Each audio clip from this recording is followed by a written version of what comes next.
There are too many people getting too much face time on television who claim exalted status for Christianity and who are demeaning other faith traditions, particularly that of Islam. And my friends, this has got to stop. There is nothing in the Gospels, there is nothing in the teaching of Jesus Christ that says anything about burning the holy texts of other traditions. It is not there.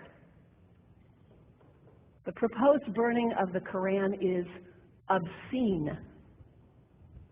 It is not the work of peace. It is not the work of understanding. It is not the work of building bridges. It is insanity. And we can only imagine what Jesus would have said about Pastor Terry Jones and his Burn the Quran campaign. I think he would say, this has got to stop.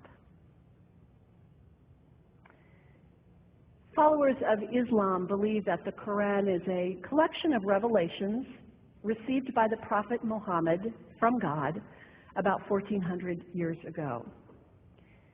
They believe that Muhammad was the last of a series of prophets and teachers and messengers that included Adam, Moses, Jesus, Abraham, all names revered by us as well. The word Islam means peaceful surrender to the will of God.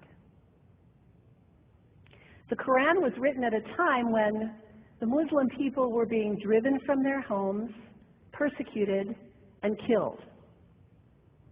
The Old Testament was written at a time when Jewish people were being driven from their homes, persecuted, and killed. And religious scholars will tell you that most holy scriptures have stories of war and violence in them. Throughout history, most faiths have used these texts to justify violence. And if there's anyone in this room at this moment who's thinking that I've got it wrong, after church today, pull out your Bible and look up Psalm 137. And you'll see that our own text has passages that can make us uncomfortable.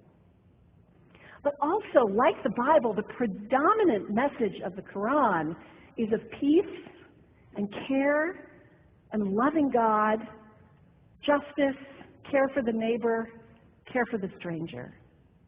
In the Bible, we have thou shalt not kill. In the Quran, we have whoever kills another, surely he is killing all of humanity. And whoever saves the life of another, surely he saves the lives of all humanity. These are words of peace, words of faith, words that could save the world if we would take them to heart. The second thing you can do, the next time someone sends you one of those emails demonizing Islam, delete it. Don't forward it. Don't participate in the stereotyping. Don't give in to your fear. It's okay to be a little afraid. We all have those emotions. Just don't give into it. Don't sign on for it. Don't focus on this tiny group of extremists who commit acts of violence. Focus on the hundreds of millions of Muslim people in the world who are people of faith, whose priorities and concerns and families are not so different from your own. And third, when you think of Muslim people, think of individuals. Think of the professor at Ohio State. Think of the engineer at Honda. Think of the teacher at the elementary school down the street. When you think of Muslim people, remember those who died on 9/11, not the hijackers. There was only a handful of them. Remember Mohammed Sunhami Hamandi. He was born in Pakistan. He came to the United States as a small child with his parents. He played high school football.